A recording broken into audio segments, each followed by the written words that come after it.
Shalom, saudara dan saudari yang terkasih dalam Tuhan kita Yesus Kristus. Marilah kita luangkan waktu beberapa menit untuk berkencan dengan Tuhan saat ini, agar dari hari ke hari kita semakin dekat dengan Tuhan, sehingga hidup kita semakin diberkati dan menjadi berkat. Kencan dengan Tuhan, Rabu 17 Juni 2026.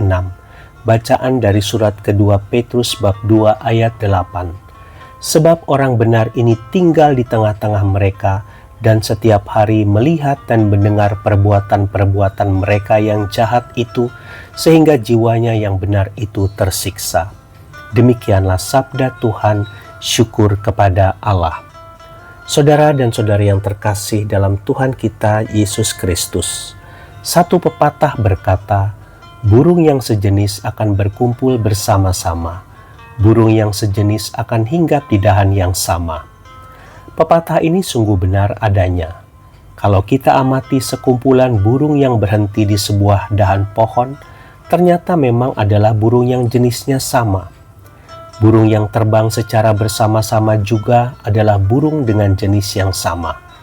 Bukankah kita tidak pernah menjumpai burung gereja, burung kakatua, burung walet, atau burung elang terbang secara bersama-sama dan berhenti di dahan yang sama? Saudara dan saudari yang terkasih dalam Tuhan kita Yesus Kristus, manusia juga sama. Dalam sebuah kelompok pergaulan, kita juga sering menjumpai hal seperti itu. Manusia berkelompok menurut jenis yang sama, memiliki tujuan yang sama, memiliki niat yang sama, memiliki hobi yang sama, bahkan kerap kali memiliki karakter dan tabiat yang sama.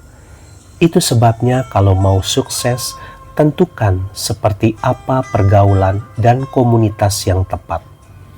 Kita akan sulit sukses jika kita bergaul bersama para pengangguran, orang yang bermalas-malasan, atau kumpulan orang yang tidak punya tujuan hidup.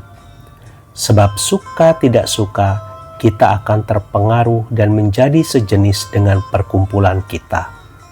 Saudara dan saudari yang terkasih dalam Tuhan kita Yesus Kristus, Lot adalah orang benar. Firman Tuhan di dalam 2 Petrus bab 2 ayat 8 dengan jelas menyatakan hal itu. Sayang, Lot berada dalam kumpulan orang berdosa. Tak heran jika jiwanya tersiksa karena berada dalam perkumpulan orang-orang yang jahat.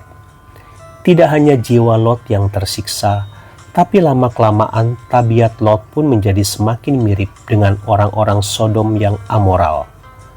Hati-hati dengan pergaulan kita. Jangan remehkan hal ini. Jangan anggap bahwa kita bisa berjaga-jaga dan tidak akan menjadi sama dengan mereka. Sehebat apapun kita menjaga diri, sedikit banyak kita akan terpengaruh dengan apa yang kita lihat, apa yang kita dengar, dan semua hal yang terjadi di depan mata kita secara terus-menerus.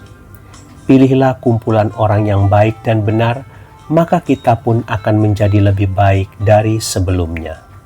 Tuhan Yesus memberkati. Marilah kita berdoa dalam nama Bapa dan Putra dan Roh Kudus. Amin.